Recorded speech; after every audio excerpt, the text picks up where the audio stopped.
Carys, Mae Robert, dwi'n 21 a dwi'n studio Llenyddiaeth Saesneg. I ddechrau nes i ddim penderfynu dod i Prifysgol Bangor, nes i fynd i Prifysgol arall a nes i ymuno ar cwrs mis i mewn i mlwyddyn cyntaf. A nes i ddod yma'n teimlo'n rili nerfus, meddwl fyswn i ddim yn ffitio mewn, fyswn i ddim yn ei ffrindiau.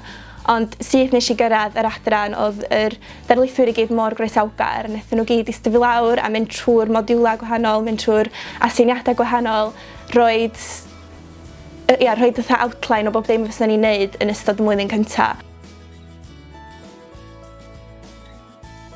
Ti'n gallu addasu'r cwrs i gyd i dy ddiddordebau di, so be bynnag ti yn mwynhau darllen, yn mwynhau sgwennu, a ti'n gallu newid o. Ti hefyd yn gallu trio lot o bethau newydd, fatha nes i wneud modiwl ar Alfred Hitchcock, which dwi'n byth di meddwl fy fyswn i'n wneud ym Mhrifysgol yn studio Saesneg, ond nes i cael trio lot o stwff newydd, a hefyd ffeindio allan be o'n i'n efo diddordeb mewn. Fatha nes i gael wneud lot o modiwlau yn ynrhydydd flwyddyn ar llenyddiaeth Gymraeg, so Dylan Thomas ag Caradog Pritchard nes i studio un os o leuad, jyst o'n i ddim yn meddwl sy'n ni'n gallu wneud. So dwi'n meddwl achos bod chi'n studio Saesneg mewn ardal Cymreig, dwi'n gweld o'n fatha yn ehangu fy'n dehongliad personol i o'r bethau dwi'n studio hefyd.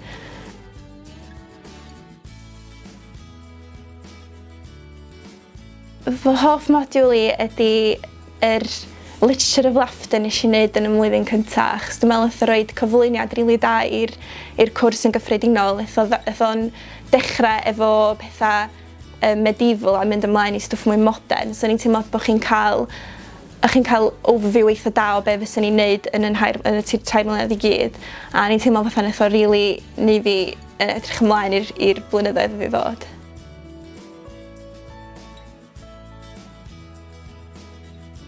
Dwi'n teimlo fatha bod strwythur y cwrs yma'n rili da, achos chi'n cael cyfuniad o darlithoedd ag seminars a falle, a ydych chi'n cael mynd mewn i siarad efo tiwtors personol chi os ydych chi eisiau i trafod eich traethodau. Felly dwi'n teimlo fatha mae yna amrywiaeth eitha da o ffyrdd o ddysgu yma. Ydych chi'n gallu, yn y seminars, mae'n rhoi cyfle rili da i trafod syniadau chi'ch hun a ychwanegu at syniadau pobl eraill.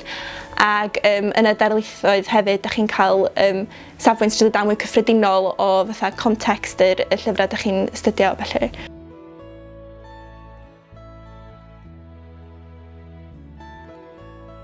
Dwi'n gwybod fod llawer o cydmyfyrwyr fi ar y cwrs yn sgwennu i'r papur newydd seren, so mae hwnna'n rhywbeth maen nhw'n gallu gwneud.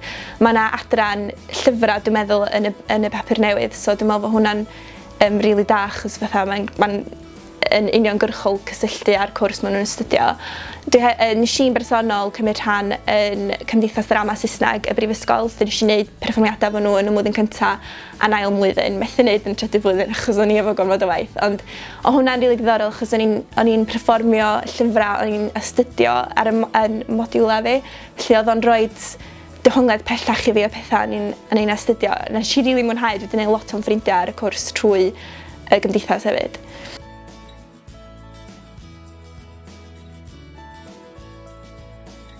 Dissertation fi ar Jane Austen, achos Jane Austen ydy'r rheswm bod fi'n gwneud y cwrs yma ar y funud. Nes i ddechrau darllen hi pan o'n i'n 16 a hi nath ddechrau neu fi rili licio darllen a penderfynu bod fi eisiau gwneud Llenyddiaeth Saesneg.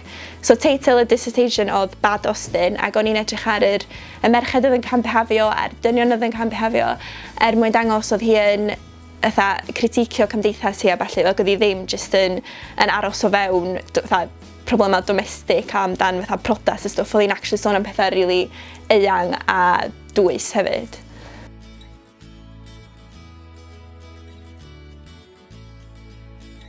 Fi wedi dysgu lot o sgiliau gwahanol ar y cwrs. Swn i'n dweud yn bennaf ffaith bod fi'n gallu sgwennu yn annibynnol, bod fi'n gallu gwneud ymchwil annibynnol, bod fi'n gallu strwythuro syniadau fi mewn ffordd sy'n gwneud synwyr.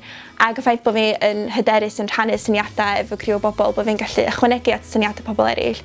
Dwi'n meddwl fydd yr elfennau yma i gyd yn cael effaith uniongyrchol ar ffeindio swydd yn y dyfodol, achos mae'r sgiliau yma dwi wedi datblygu jyst trwy 3 mlynedd o studio yma.